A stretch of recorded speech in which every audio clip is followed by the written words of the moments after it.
Olá, boa noite. Boa noite para todo mundo. Que todos sejam bem-vindos. Vamos começar essa live em homenagem ao mês roxo, né? Novembro roxo, que é o mês da prematuridade. Todo mundo seja bem-vindo. As pessoas que já estão entrando. A Fabi acabou de entrar, vou chamá-la já, para a gente poder conversar um pouquinho, né, Fabi? Tô convidando a Fabi aqui, para a gente poder ter essa conversa tão gostosa sobre prematuridade. E o nosso título aí é Além do Teste da Orelhinha. A gente curtiu tanto a preparação dessa live que nós duas sonhamos com a live, gente. Espero que vocês também curtam muito. E Fabi, que vocês todas possam curtir junto com a gente essa conversa, essa troca. Eu tô contando aqui que a gente até sonhou, né, Fabi? Sim, eu até escrevi meu caderno de sonhos. Foi tão engraçado, eu assisti a live, daí eu pensei em mandar um WhatsApp para contar, né? Eu falei, não é tanto, mas a gente se programou muito para estar fazendo essa live, né? Eu até tô de roxo, gente, olhem. Ai, que linda! Que ótimo! Eu estava justamente falando isso, que esse mês tão especial, né, Fabi? Eu acho que tem bastante gente cansada de live e tá todo mundo um pouco esgotado de tela, mas eu acho que a gente não podia deixar passar esse mês de novembro, porque é um evento tão especial e quanto mais a gente vive essas situações com os prematuros, mais tocada a gente fica para isso, né? É um privilégio a gente estar, né, inserida nesse meio, é tanto aprendizado de vida mesmo, de superação, né, Rose? Exatamente. Eu sou muito agradecida de estar nesse meio. Eu gosto demais. Eu acho que esse mês é o mês que a gente tem que estar honrando esses bebês que estão aí, esses guerreiros. Porque como a gente estava falando do desenvolvimento embrionário, né? Então, assim, para uma criança que nasce num ambiente normal, com tudo certinho, quantas impressões psíquicas e de desenvolvimento imprimem naquele cérebro, né? Agora, imagina para o nosso prematuro, que é um guerreiro que nasce de 25 semanas, 24, e vão ali com 600 gramas, que a gente vivencia isso, né? É exatamente isso. Então, Vivi, Fabi, queria te agradecer por ter aceito esse convite. Ai, foi um prazer participar enorme. desse hall de lives. É muito bom. E olha, gente, quando eu fui conversar com a Fabiane, como que ela gostaria que eu apresentasse ela? Ela me falou algumas coisas que me tocaram particularmente. E foi tão bonito que eu falei, eu gostaria que você se apresentasse, né? E eu vou dizer para vocês por quê. Ela começou a falar, a se apresentar, e ela não estava falando dela. Ela começou a falar das referências pessoais, particulares, teóricas, obviamente, de formação dela. E isso me tocou muito, porque eu acho que a gente referenciar as nossas raízes profissionais é uma coisa muito especial, né, Fabiane? Sim. E você fez isso, eu te confesso que eu fiquei emocionada. E daí eu falei, bom, deixa ela começar a se apresentar. Então, queria que você se apresentasse. Vamos lá, então. Não, ontem você me pediu, né? Aí eu fiquei pensando, gente, como que eu vou me apresentar, né? Assim, nesse meio da prematuridade. Eu sou as minhas referências, porque as minhas referências que me levaram para esse universo da prematuridade. E como eu falei para ti, assim, eu fui muito privilegiada e tive a sorte de, dentro do Hospital São Paulo, da Escola Paulista, ter a professora Jaci, no melhor momento dela, ali, quando elas estavam publicando as escalas de desenvolvimento dos bebês, ela, a Selma, a professora Marisa Frasson. Então, hoje, quando a gente fala de desenvolvimento auditivo, né, a professora Marisa tinha acabado de lançar o livro dela sobre o desenvolvimento, né? Por toda uma ótica da neonatologia, por toda uma ótica da neurologia, porque ela foi orientada por um neurologista. Então, eu tive um aprendizado enorme na Escola Paulista, o que me levou para esse mundo, né? O mundo da linguagem, o mundo do desenvolvimento cerebral. E, tecnicamente, eu fiquei muito conhecida pelo teste da orelhinha, né? Sim. Mas é só uma técnica, ele é só é muito mais que só, por isso que a gente falou, né? Além do teste da orelhinha. Porque a gente não quer só um ouvido normal, a gente quer um bebê falante. Sim, exatamente. Falante, né? A gente quer inserir ele nesse meio. E dentro desse desenvolvimento dos bebês prematuros, eu tive esse privilégio, então, de ter essa formação, que isso foi o que me diferenciou no meu olhar com o prematuro. Que lindo! É isso que eu queria passar, assim, não é porque eu formei lá, ou fui para cá, ou fiz isso, fiz aquilo. O que me levou nessa jornada realmente foram os meus professores, foram os meus mentores, né? E depois eu tive o privilégio de conhecer a Mônica, porque eu sou de Joinville, mas eu me formei em São Paulo. E aí eu ia voltar para Joinville, eu sempre tive essa vontade de estar aqui na minha cidade. Então, nos últimos tempos, assim, anos que eu fiquei ali estudando, eu queria absorver tudo que eu podia, que foi no final da década de 90, quando a Mônica começou a reunir as pessoas para o teste da orelhinha. E aí eu tive esse privilégio também de conhecer a Mônica Chap. E ali a gente... Ela é mais que uma mentora, assim, sabe? Porque a Mônica, ela não tem como não aprender com a Mônica. Ela te adota, sabe? Ela bota embaixo da asa. E ali também foi um universo que eu entrei dentro das UTIs, das grandes UTIs de São Paulo, né? Então, quando eu voltei para minha cidade, eu já conhecia a UTI do Einstein, do São Luís, né? E as nossas aqui estavam começando a se desenvolver. Então, eu também tinha um know-how de UTI referência. Eu já cheguei com um referencial comparativo. E aí foi quando a gente inseriu a fonoaudiologia dentro da neonatologia, porque não tinha. Então, eu cheguei bem idealista e tive que romper barreiras, assim, das pessoas entenderem o que eu queria, né? E eu ainda acredito que o fonoaudiólogo, ele é o profissional com mais ferramentas para enxergar esse prematuro. Não só do ponto de vista motor oral, mas todo esse universo da linguagem. Né? Exatamente. A gente não está só mexendo num reflexo ou só colocando para mamar. A gente sabe o que vai acontecer além da nutrição.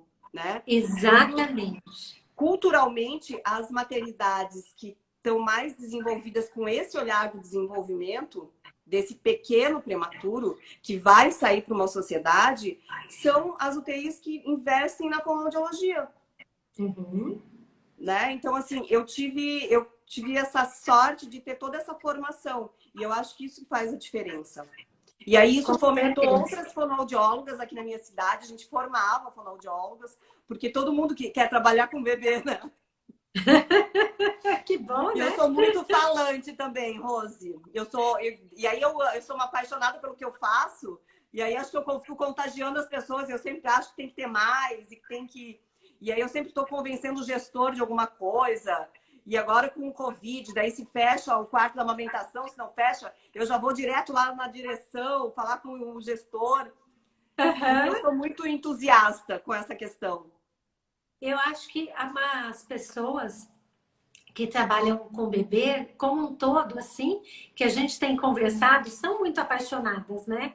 Eu acho que é uma área muito contagiante, que a gente se encanta mesmo com eles.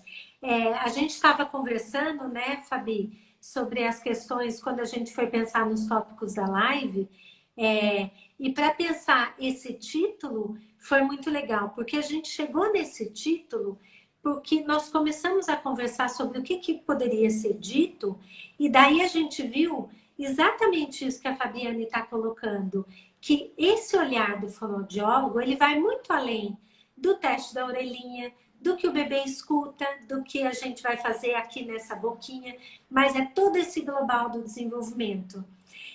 Essa questão da própria linguagem, né, Fabiane? Eu acho que traz muito.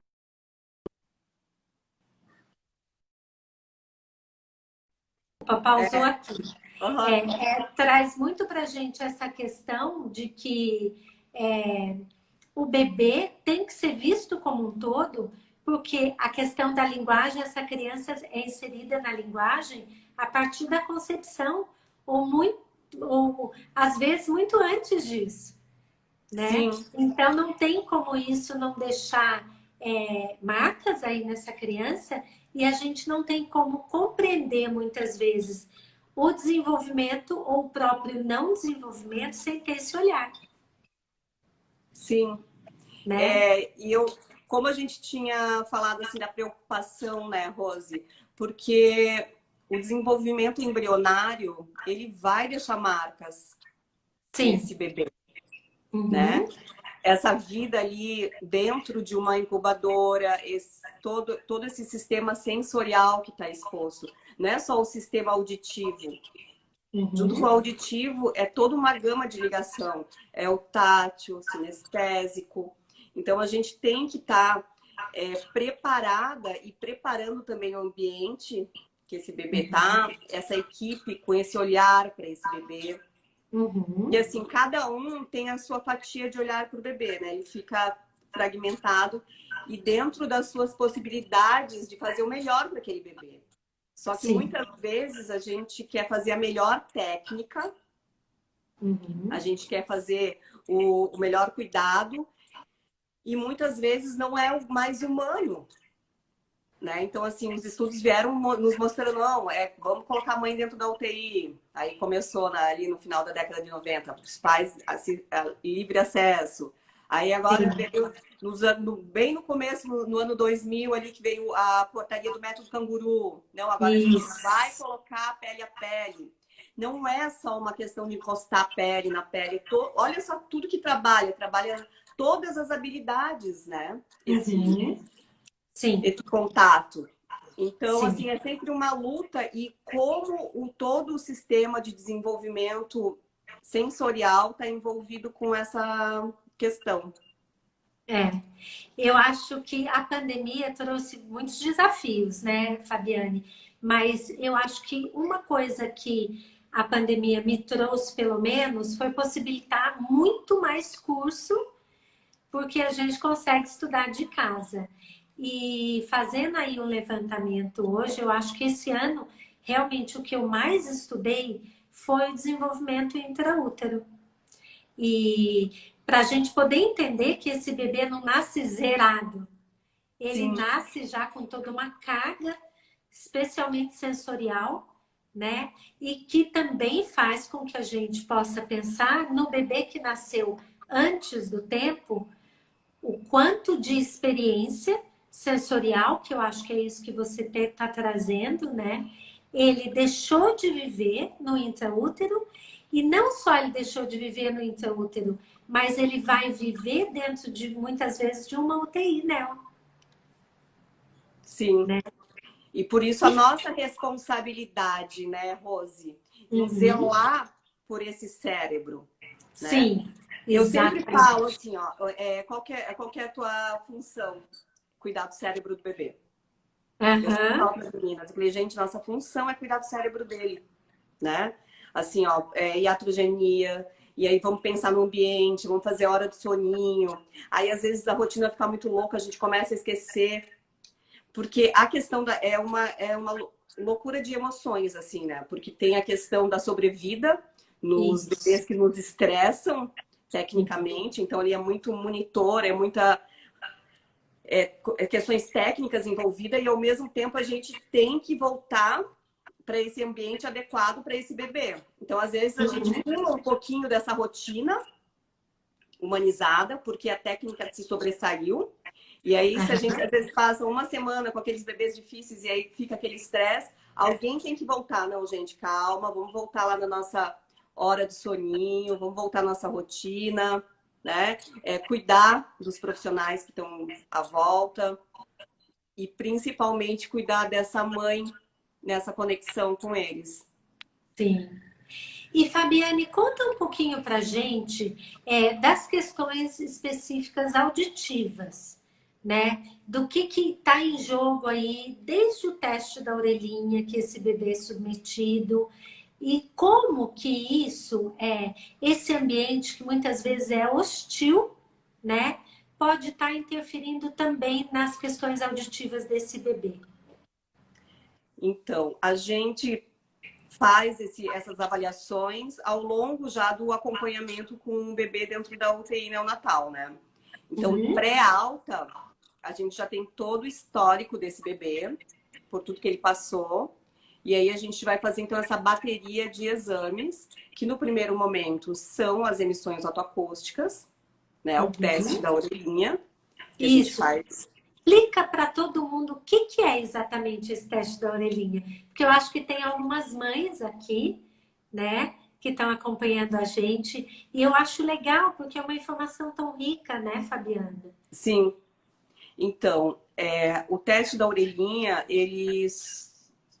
a gente sempre se preocupou, né, com a audição dos bebês, especialmente os prematuros. Então, no início, lá na década de 60, a Marion Downs fez uma grande pesquisa, sendo que ela usava só instrumentos para avaliar esses bebês. E aí ela descobriu, olha, gente, de cada 1000 bebês, 3 aí nascem surdos, né? Com a bateria de exames comportamentais. Então ela fazia um som e como essa criança se comportava perante aquele som. E aí começou a se falar, então, do que pode prejudicar a audição do bebê. E aí começou a se ver, olha, esse bebê de UTI ele vai ter a sobrevida. Só que é tanta iatrogenia que ele pode desenvolver a surdez, pode desenvolver várias coisas, e a gente tem que cuidar disso. E é bebê prematuro, e é remédio ototóxico que eles têm que tomar para sobrevida, e aí às vezes vai direto na audição. Então começou a se falar dessa população que tinha que ter um maior cuidado para esses riscos que a gente chama, para uma maior potência de desenvolver uma surdez, né? Fora as patologias que eles poderiam ter inerentes à surdez, às síndromes. Então essa população começou a ficar mais enquadradinha para a gente cuidar dessa parte auditiva. E com o desenvolvimento da tecnologia, aí lá em 1975 surgiu o Kemp, que é um inglês, que ele desenvolveu as emissões otoacústicas através de pesquisa. E aí ela passou um período em desacreditação científica, porque eles faziam alguns outros exames.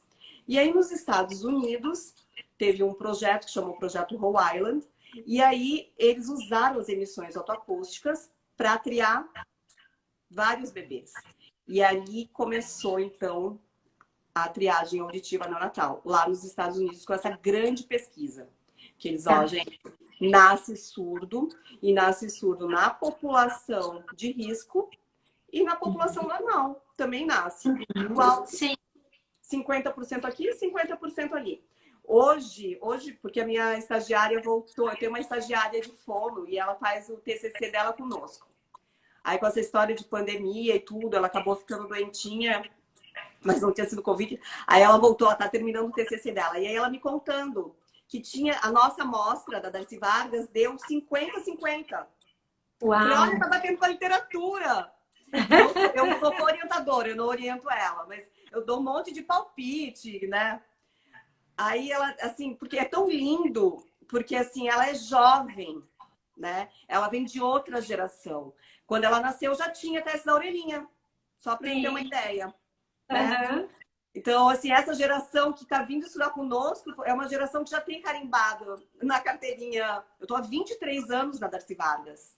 Né? Às vezes eu faço alguns posts no... Eu estou gostando muito na pandemia de fazer posts, gente. Porque eu acho que eu tenho que informar, eu acho que as pessoas estão digitais, e aí eu quero levar essas informações. Aí esses dias eu postei da prematuridade, e aí uma menina, né, de 18 anos falou assim, eu nasci prematura, Maria Eduarda. Eu nasci prematura. Olha. E você fez meu teste da orelhinha, eu tenho carimbado na carteirinha até hoje. Olha que graça. Uau! Eu falei, gente, como é que eu sigo ela? Como é que ela veio parar aqui comigo? Eu achei uma Que graça. legal! Legal, Que demais. né? E aí, Muito. ó, e aí a gente vai vendo tantas outras crianças, né? E às vezes as mães falam, nossa, Fabi, isso, eu fui mãe, tu me ajudou com os gêmeos. Então, essa questão do 50-50, que eu falo que é 50%, 50%, a gente tornou o teste da orelhinha universal, né? A gente vai cuidar dessa população que tem esses fatores de risco, que são os nossos prematuros, os nossos mal formados, algum bebê que nasceu com alguma especificidade da perda auditiva, e a gente vai cuidar com mais carinho dessa população, né? Até porque tem alguns que podem desenvolver ao longo, todos nós podemos desenvolver surdez. Que eu sempre falo assim para a mãe, eu gosto, a orientação é tudo, né? Eu sempre falo, mãe, não, essa aqui não é a vacina. Que às vezes elas confundem um pouco o teste da orelhinha com o teste do pezinho, sabe? Sim. Elas, ai, não vai furar? Ai, fura. Não, esse a gente vai fazer diferente. A gente só vai encostar aqui na orelhinha do teu bebê essa borrachinha pequena. Vai fazer um barulhinho como se fosse um grilinho, muito rápido e muito baixo. Porque se fosse alto, a gente iria escutar aqui fora. Não ia ficar só a orelhinha do seu filho. A gente aqui fora, do lado dele, também iria escutar. Então é muito baixinho, ó, porque a gente não escuta nada. É bem baixinho mesmo. Então aí essa resposta vai vir aqui, eu vou ver num gráfico e eu vou poder te dizer como está o funcionamento desse ouvido do teu filhinho que acabou de nascer. Só que isso não é vacina. Tem que acompanhar o desenvolvimento. E mais uma vez entra o nosso objetivo. Acompanhar o desenvolvimento auditivo e chegar lá no desenvolvimento de linguagem. Né? Essa tua colocação é maravilhosa, né? Porque eu acho que essa analogia com a vacina é fundamental, porque eu vejo mesmo no dia a dia muita gente, já fiz o teste da orelhinha, tá tudo bem. Mas não necessariamente. Muito não legal. necessariamente. Cada fase da vida da criança tem que ser avaliada. E aí eles têm que estar colocando sempre, né? Todo fonoaudiólogo tem que estar informando. A nossa comunicação tem que ser muito clara, né? Então, assim, a gente tem que saber bem o que nós queremos. Nós não queremos só um teste da orelhinha. Nós queremos muito mais que isso, né? Nós queremos um bebê, uma criança que desenvolva com saúde, que se desenvolva toda a sua potencialidade. Por isso que a informação é muito boa. Essa questão da vacina, que eu comparo, é porque agora também a gente faz juntas a vacina do bebê e o teste da orelhinha. Aí primeiro tem o teste da orelhinha, depois vai para a vacina. A gente faz um combinado ali, né? E também é muita orientação, porque elas têm que lembrar a mãe do dia da vacina. E aí começou. E eu, numa palestra que a gente fez há pouco tempo, eu e a oftalmo, e aí eu falei, né? Eu falei, olha, gente, não é vacina. Daí o oftalmo olhou para mim, nossa, eu sempre vou falar isso, porque o teste do olhinho é isso também. Não quer dizer que não vai desenvolver. Nossa, Fábio, essa tua fala foi perfeita. Eu vou falar da minha também. Eu falei, não, peraí, fala. Porque é isso mesmo, né? Então, assim, tem um desenvolvimento cerebral, né? Tudo tem a sua fase. E a gente tem que estar sempre dentro da prevenção, fazendo os exames e fazendo sempre essa correlação com a saúde. E aí, nos bebês que a gente cuida mais, que são esses que têm os indicadores, a gente, além das emissões otoacústicas evocadas, a gente faz um exame que chama potencial auditivo, que era conhecido como BERA. Né? Então, a gente fecha essa técnica, faz uma técnica combinada.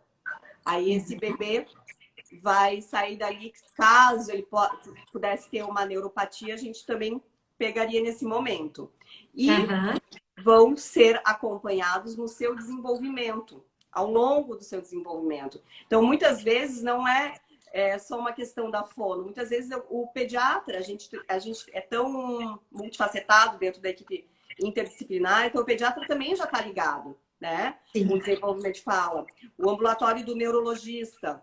Então, às vezes, ele me chama. E a gente tem uma ligação com a rede pública que também tem esse cuidado. Tem vários projetos, o Bebê Precioso, tem os naipes, para cuidar dessas crianças. Muito legal. Olha, a gente tem dois comentários. Usando o aparelho auditivo, comentou que o citomegalovírus pode desenvolver perda auditiva, né? Até aproximadamente 12 anos. Então, a necessidade, a importância desse acompanhamento que você está colocando. E a Cris Fuji está perguntando se vocês fazem vacina e o EUA, né, com o bebê mamando no peito. Olha que legal essa pergunta. A vacina a gente não faz com o bebê mamando no peito. A gente, todos os exames dentro do hospital, na Darcy Vargas, nós fazemos com algum responsável. Nós não pegamos o bebê e levamos para fazer o teste da orelhinha ou tomar vacina. Quem circula com esse bebê, ou é a mãe ou é algum responsável que está acompanhando. Então ele chega, geralmente ele faz a vacina, e aí ele vem pra gente. Aí, se nós conseguirmos acalmar, a gente faz. E aí, depois, se a gente não consegue, a gente faz as emissões no peito. A gente gosta muito de fazer no peito, porque aí, de repente, a gente já vê como tá pegando, já conversa. Porque eu faço toda uma anamnese. Em todos os testes da orelhinha, eu faço uma anamnese. Tá. Né? Que eu legal. pergunto da gestação, Uhum. o número da gesta dessa mãe. Aí eu pergunto a idade dela. Aí eu vou e pergunto como tá essa amamentação, como tá sendo para ela, se ela tá conseguindo pegar, se não tá conseguindo. Depois que nós fazemos o teste da orelhinha, agora a gente faz o protocolo do teste da linguinha. Tá, que legal. E aí nós damos o resultado ali para ela, da nossa impressão, só que a gente faz ele concomitante com o desempenho da mamada e com o ganho de peso. Então vai para a ficha, a gente, agora os pediatras vão passar lá, vão ver como é que tá. E aí a gente toma essa conduta, se vai fazer, se é um score baixo, se vai fazer ali com o cirurgião pediátrico, ou se vai ser acompanhado, em conjunto com o pediatra. Eu acho isso lindo, porque as coisas vão se misturando, se mesclando, né? Sim. A gente tem uma amiga em comum, que é a Mari, que é da minha turma, se formou comigo e mora em Joinville. E ela, às vezes, a gente está trocando mensagens e ela fala, eu tô começando a ficar interessada em trabalhar aleitamento. Eu falo, muito! Ela ficou comigo agora no feriado, Rose. Ai, que legal! No feriado do... acho que a gente tem um feriado aqui de servidor público.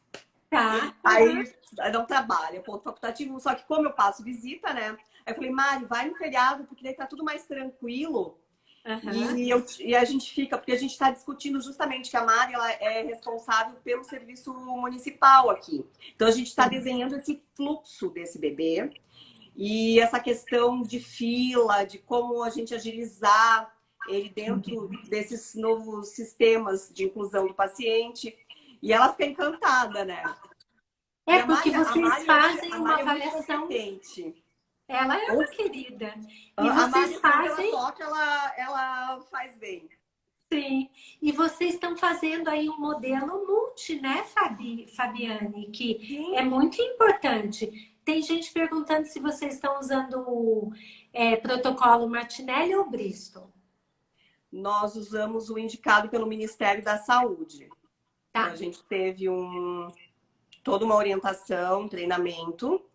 E se eu preciso, eventualmente, aplicar o Martinelli, eu vou aplicar o Martinelli posteriormente. Né? Tá certo. E o Martinelli, inclusive, a gente está pensando para fazer o acompanhamento desses scores baixos no Bristol. Sim. Só que assim, o Martinelli já faz... desde 2014 que a gente tenta, numa maternidade que nascem 25 a 30 bebês por dia. Então, a gente não tinha uma estatística no começo de logística que nos desse mais subsídios. Então, com essa indicação do Ministério, me facilitou muito. ela teve mais acreditação, porque a gente teve algum período ali da Sociedade Brasileira de Pediatria, com os próprios pediatras, eles não estavam, assim, compreendendo muito o teste da linguinha. Sim, E o teste da linguinha era uma coisa que eu já fazia, Rose. Aposto que você também já fazia. Nós já fazíamos. Aí chegava no setor, olha, aquele bebê lá, eu acho que ele tá com a língua presa. Dá uma olhada. Era assim. E a gente fazia, né? Porque eu não olho só um frênulo. A gente olha todo o contexto. Eu acho que esse é o ponto fundamental, né, Fabiane? A questão da função. Então, infelizmente, eu acho que tudo tem dois lados. Quando as coisas se popularizam, por um lado é ótimo, porque muito mais gente tem conhecimento, mas por outro, muitas vezes a gente cai nisso, né? O exame pelo exame. E, na realidade, a função é que realmente vai ser a chave aí das decisões, das condutas, né? Então, esse funcional eu acho que é o fundamental. Ô, Fabiane, vamos conversar um pouquinho, que eu acho que tem algumas colocações aí, mas eu vou deixar um pouquinho para o final, porque a hora voa quando a conversa tá boa, né? Eu sou faladeira. E eu queria que a gente conversasse, que eu acho que você vem trazendo aí já um raciocínio para gente das habilidades auditivas, que vai preparar essa criança para a fala, né? Sim. Então, eu acho que essa questão da habilidade auditiva é uma coisa maravilhosa, espetacular, que quanto mais a gente estuda o desenvolvimento da fala, mais a gente vê a importância, né? E assim, o que me encanta muito em tudo isso que você está trazendo é uma vivência minha, muito importante de consultório, porque eu atendi, por exemplo, essa semana uma recém-nascida de 10 dias. A interação da bebê comigo, ela conversava comigo, né? E eu falei para os pais, É incrível, né? entendendo que ela está conversando, né? Obviamente do jeito dela, mas a resposta, né? Auditiva, tudo, a interação do bebê é uma coisa muito rica. E daí eu acho que as questões das habilidades auditivas e o quanto isso vai interferir no desenvolvimento da fala é uma coisa que encantadora, que eu acho que é muito importante das pessoas se habituarem mais para poder entender melhor o que é isso. Vamos conversar um pouquinho disso? Sim. Então, acho que mais uma vez eu quero assim honrar a professora Marisa Frasson, porque ela que me deu esse background de entender o desenvolvimento. E é o nosso objetivo, né? A própria amamentação, ela já é um estímulo auditivo. Então, a gente trazer essas memórias para essa criança. Então, se era uma criança que estava intraútero, o que ela tinha ali? Ela tinha o ritmo cardíaco da mãe, né? Então, aquele ritmo cardíaco da mãe vai fazendo memória auditiva nela e vai trazendo uma segurança, que ela sabe que aquele terreno ali é o terreno dela, né? Então, cada vez que ela vem ao peito, ela tá junto com a mãe de novo. E aí ela trabalha essas memórias, né? Então, por isso é tão importante a gente cuidar, por exemplo, quando o bebê tá na incubadora ou tá mesmo no berço aberto, o que a gente apoia, o que a gente coloca em cima, como a gente fecha essas portinholas, como a gente acessa esse bebê, né? É mais do que colocar uma mão bem higienizada. É muito mais, gente. Exatamente. Porque a nossa impressão tátil vai ficar nessa criança. Porque nós somos a somatória das nossas memórias. Então, todo esse input neuronal é que vai desenvolver esses conceitos que vão se formando para posteriormente vir a fala. Então, assim, é todo um legado que esse bebê vai tendo, né? Os prematuros e os não prematuros. Mas principalmente os prematuros que ainda têm esse cérebro.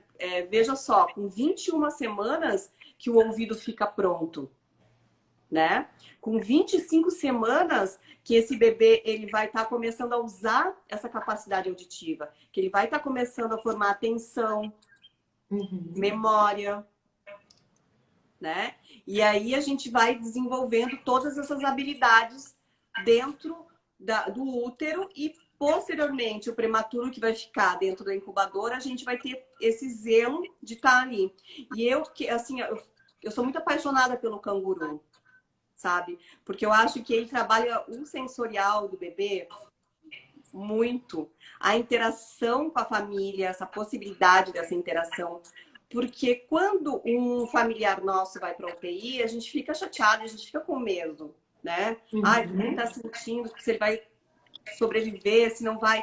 Mas a gente tem um vínculo já com essa pessoa. Tu sabe quem tá ali, né? Se é o teu pai, se é o avô, se é um irmão, Sim. se é um familiar. Só que quando nasce um bebezinho, nasce para todo mundo aquele ser desconhecido. E aí, como é que eu vou me ligar com ele? Às vezes eu fico, né? É uma emoção grande ali, porque eu gerei um bebê prematuro, eu também tô com as minhas dores, a família também tá passando pelas dores, porque foi gerado, né? E aí todo esse entendimento que a gente tem que fazer desse casal que tá ali dentro, desse bebê que tá ali, e desse reconhecimento. Então, eu acho importantíssimo o livre acesso dos pais, eles saberem manipular esse bebê, eles saberem fazer esse pele a pele, trabalhar essas memórias. E aí vem novamente a amamentação, que o primeiro lição de estimulação auditiva é o peito. Ali vai ter a primeira estimulação, né? Que a gente vai colocar ali e aí a gente vai resgatar a memória. A gente vai começar a trabalhar a atenção do bebê, que ele vai ficar atento. Aí a mãe vai começando a ver assim, nossa, quando o fulano chega, quando o pai chega, ele vira todo aqui, porque ele viu que o pai chegou. E aí começa a intervenção dialógica, né? Porque aí cada um vai dando uma interpretação. E agora o que tu falou, assim, é muito mágico, né, Rose? Porque às vezes, assim, olha, bebê de horas, eu vou fazer o teste da orelhinha. Tem uns que vem arregalado. Tem que dar um jeito de tirar a sonda da orelha. Principalmente os prematuros. Os prematuros, eles me surpreendem muito. Porque aí, ou eles vão fazendo assim e tiram. Ai, que malandro. Vamos fazer esse exame. E eles ficam ali. Né? Então, assim, toda essa intenção comunicativa, que é onde entra a pragmática mesmo linguística, né? A gente tem que ter essa intenção comunicativa e interpretar esse retorno desse bebê. E aí a gente vai jogando esse jogo dialógico e vamos orientando essa família nesse percurso. Sim, eu acho isso que você está falando lindo, porque essa semana mesmo, a mãe de um bebê falou: Rose, o meu bebê já escutava dentro da barriga, porque meu marido cantava muito para ela. E agora, quando ela está mais inquieta, ele canta e ela se aquieta. E eu falei que demais isso, né? Que a gente lê lá nos livros, na teoria, mas a gente vê um pai descobrir isso ali na prática, perceber isso no dia a dia. É demais, né? É muito lindo, porque isso realmente acontece, né, Fabiane? E as habilidades auditivas estão aí, né, Rose? Para provar isso pra gente. Então, é muito importante. A amamentação é a primeira estimulação, escolinha de estimulação auditiva. É o peito. E eu acho que esse universo intraútero realmente é um universo muito auditivo, porque o funcionamento do corpo humano tem muitos barulhos. Muitos. Né? A Ronise até colocou aí que ela foi uma das primeiras mães a usar o método canguru no Promater. Olha que lindo. Eu acredito que deva ter sido uma experiência bem legal, porque eu acho que todo esse estímulo, voltando um pouquinho aí no canguru, o estímulo vestibular, né, que acontece ali no movimento, é fundamental, é fantástico. Quantas vezes na amamentação a gente percebe isso? Quanto que o movimento e aí esse estímulo vestibular pode mudar toda a prontidão desse bebê. né? E eu acredito que isso não tem como separar do auditivo, né? Tá tudo Não, junto. É. é tudo junto. Tem que E correr todas as daí, vias. sim. E daí, Fabiane, vamos pensar como que essas habilidades que a gente pode ir trabalhando tão cedo, tão devagarinho, né? Como que elas vão interferir nesse desenvolvimento da fala, mais especificamente? Então, porque assim, viu como fala e audição estão conectados, né? Sim. Porque às vezes, assim, a gente tem toda essa parte da motricidade oral, que a gente vai trabalhar com essa criança e que ela tá usando agora ali para mamar, mas depois ela vai usar esses mesmos músculos para falar. E aí a gente tem que ter as habilidades auditivas. Dos prematuros a gente cuida, porque então ó, o teste da orelhinha tá normal. Só que aí Aham. esse bebê tá crescendo, tá com 1 aninho, tá com 1 aninho e meio e não tá desenvolvendo a fala, esse Uhum. prematurinho, né? Então por que que não tá desenvolvendo? Porque o processamento auditivo dele ficou bagunçado, Uhum. né? Claro, sofreu toda essa iatrogenia, então às vezes esse Uhum. processamento fica bagunçado. E aí a gente vai trabalhar essas duas correntes, essa praxia, esse movimento, e Uhum. resgatar todo esse andamento de atenção Isso. auditiva, da Explica memória. para as pessoas, eu acho que a grande maioria aqui é profissional, né? Mas como a gente sabe que muitas mães acessam, explica, Fabiane, exatamente o que é esse processamento auditivo.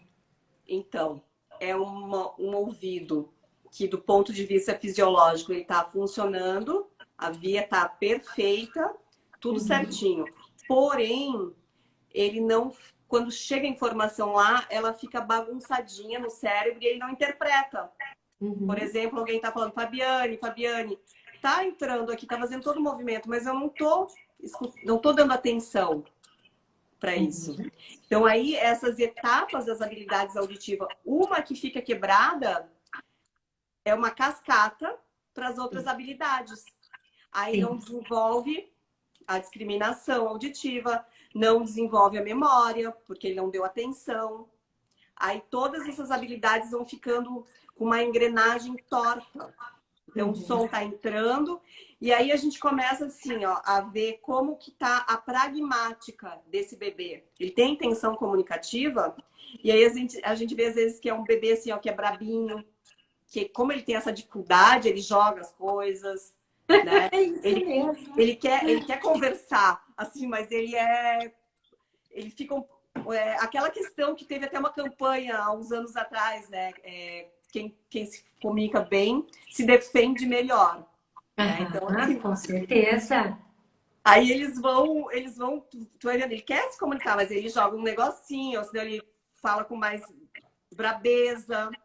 É, E aí, eu assim, a gente gosto ficou atenta a muito. isso primeiro. Se ele tem essa pragmática, se ele tem esse jogo dialógico, mesmo que tá entroncado. E aí a gente Aham. vai começar a perceber isso, a orientar. Eu gosto muito de trabalhar no começo com orientação a essa família, né? Uhum. Eu sento, eu explico, ó, não, a gente vai estimular, a gente vai fazer os sonzinhos para ele primeiro, né? Vamos começar lá de trás. Não é para falar sapato, é para falar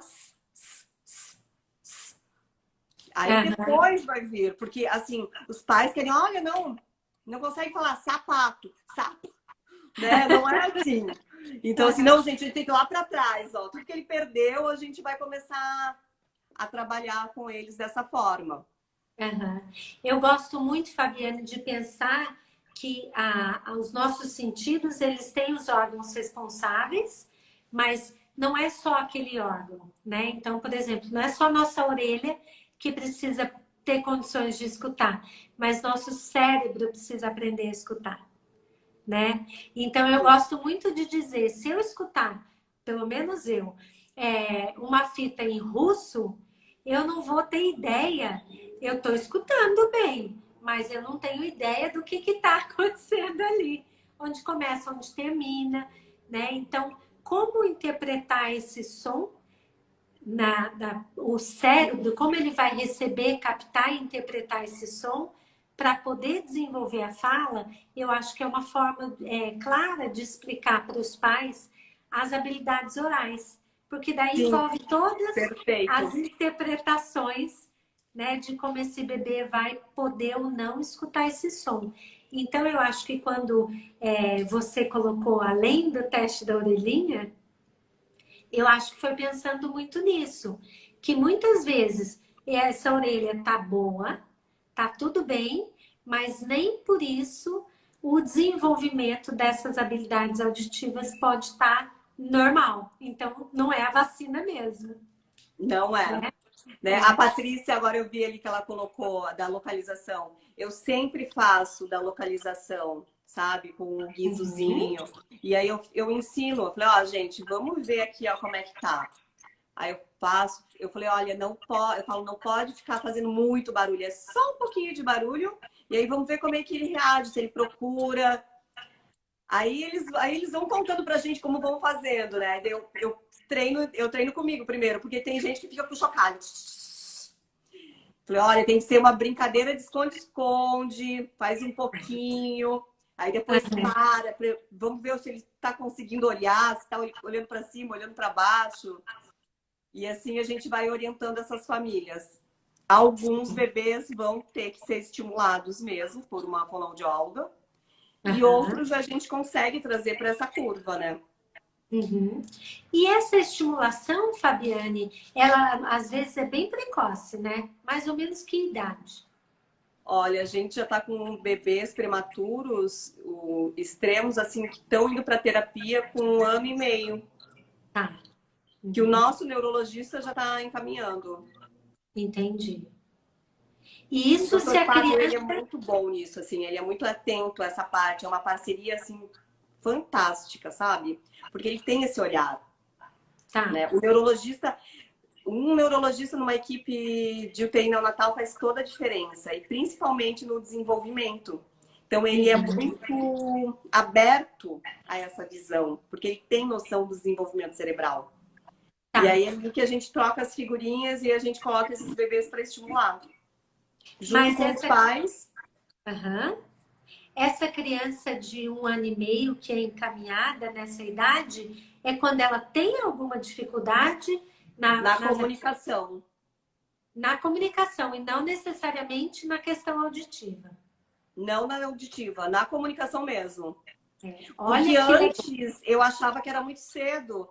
Ai, Não. não vai interagir com a terapeuta, gente, não vai ser efetivo. Eu sempre fui da orientação e de ficar vendo. Mas não, Exatamente. Isso eu acho fantástico. mudou, Rose.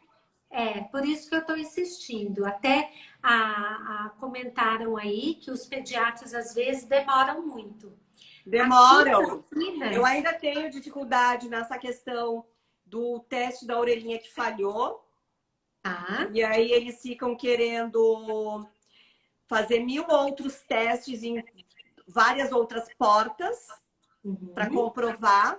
Então, assim, uhum, ela passa cheia de exame e esse bebê vai se desenvolvendo surdo e ninguém pega essa família pela mão e fala, não, vamos lá, tem que ser, vamos seguir essa linha. Se depois não for, a gente volta atrás.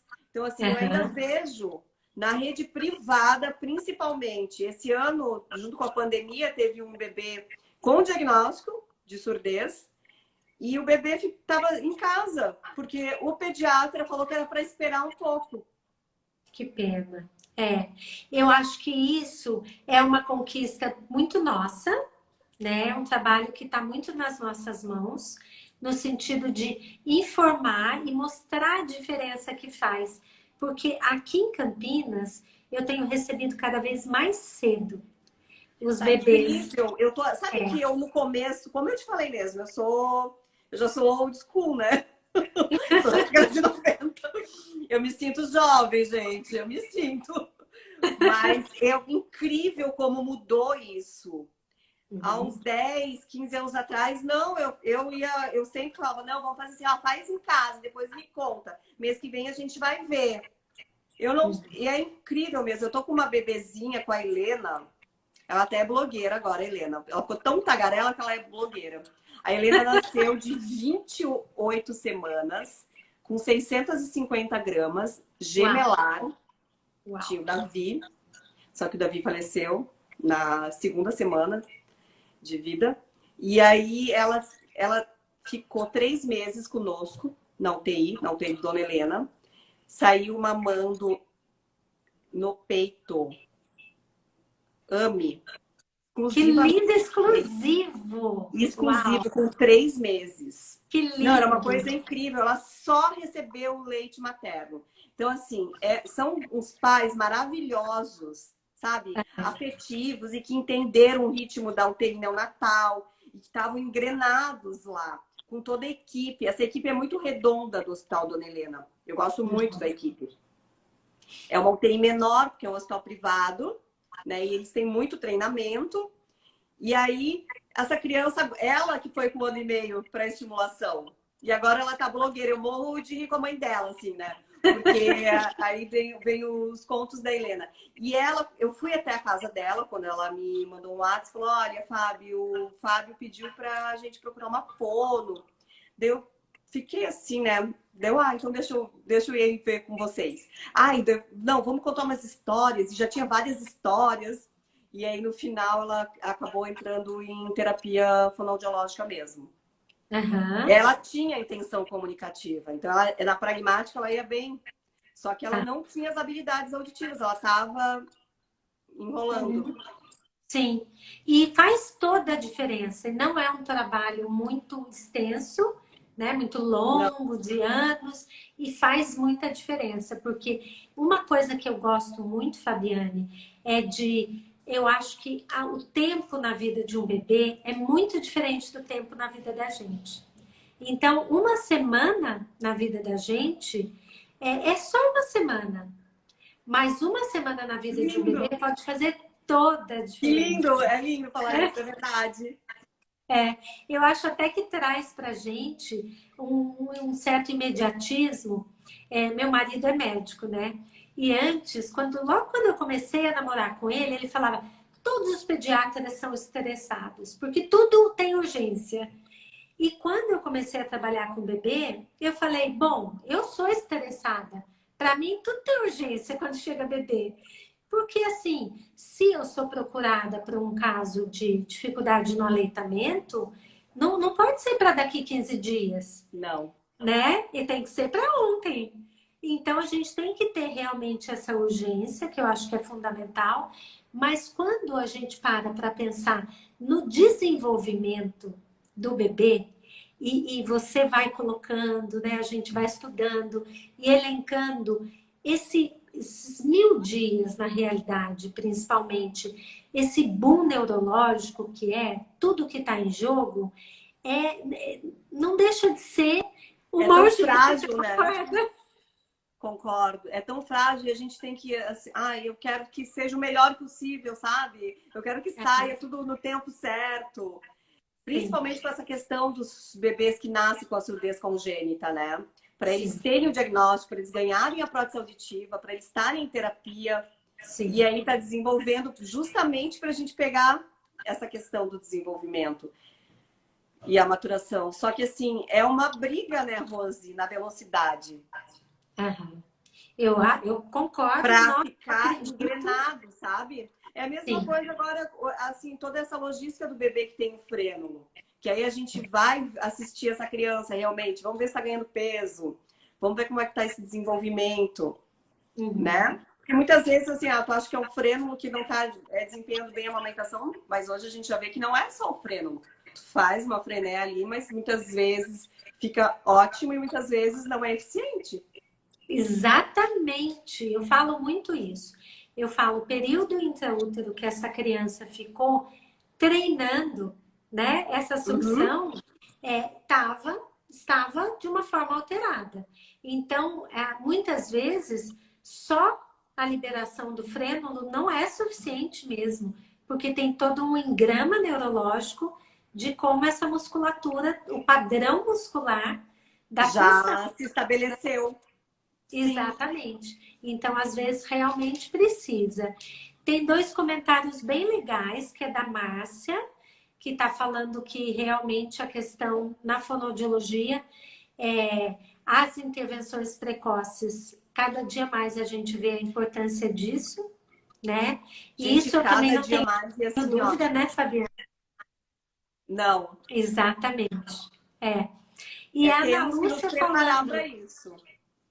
muito, né? Os profissionais precisam, a responsabilidade da gente triplica. E daí eu acho que esse comentário da Ana Lúcia é muito legal, porque ela coloca aqui que a MO, a linguagem, a audiologia, então o todo mesmo, né, Fabiane? Que eu acho que é isso que a gente conversou, essas brincadeiras com a Mari, de falar, ó, se você já tá com o bebê ali, você tem que vir e pegar o todo. Porque, na Sim. realidade, eu, por exemplo, que não trabalho no hospital, que recebo um bebê, eu não posso ficar compartindo, né? Então, essa criança vai numa fono ver isso, vai na outra ver aquilo. Eu preciso realmente ter esse olhar para o todo. E eu acho que quanto mais precoce a intervenção, mais importante esse olhar para o todo mesmo. Então, é uma super responsabilidade nossa. Super responsabilidade, e eu acho que nós temos as ferramentas, né? Eu acho que a gente tem esse olhar do todo, as faculdades estão aí formando esse olhar, e por isso, mais uma vez, né, Rose, é além do teste da orelhinha que a gente quer chegar, né? Por que a Exatamente. gente faz o teste da orelhinha? Porque a gente quer que essa criança fique numa escola normal, que ela fique integrada socialmente. A gente quer esse futuro. Eu estou fazendo um teste da orelhinha porque eu quero um futuro para aquela criança. Eu quero o melhor futuro, o melhor desenvolvimento, né? Exatamente. Então não é esse recorte do teste da orelhinha. E eu falo sempre para as minhas alunas, a gente tem que valorizar os 98% dos bebês que vão passar aqui conosco e vai dar normal o exame. Ele tem que sair daqui muito bem orientado. Porque ele tem essa vantagem que ele já saiu com o exame normal no primeiro exame. Só que essa mãe precisa entender que ele tem essa orelha e que ela vai conversar com ele e que ela vai acompanhar ele, né? Então, assim, não é só um examezinho e saiu. A gente tem que dar essa devolutiva, a gente tem que ter esse comprometimento, né? Sim. Porque, assim, essa história de chegar lá e fazer os... Ah, eu só faço teste da orelhinha. Não é só teste da orelhinha. Tu está se comprometendo com aquela criança ali, que naquele momento ela está íntegra. Então, assim, ela já está aberta hoje, agora, para essa fala da mãe. É Né? verdade. Para essa memória, para tudo. Então, assim, esse comprometimento que o audiologista, que se diz só audiologista, porque tem muito isso na fono neonatal. Não, eu só faço teste da orelhinha, não entro, não tem neonatal, né? Mas é linguagem, é comunicação.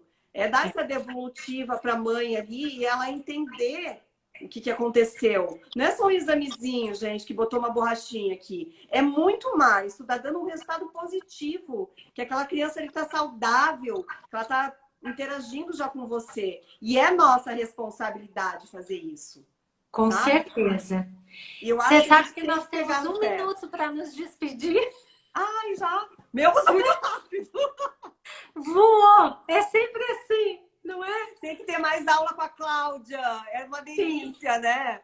E olha, eu vou aproveitar e vou encerrar com uma fala aí da Cláudia, que a gente precisa trabalhar, lutar pelo direito do segmento do prematuro, no pós-alta.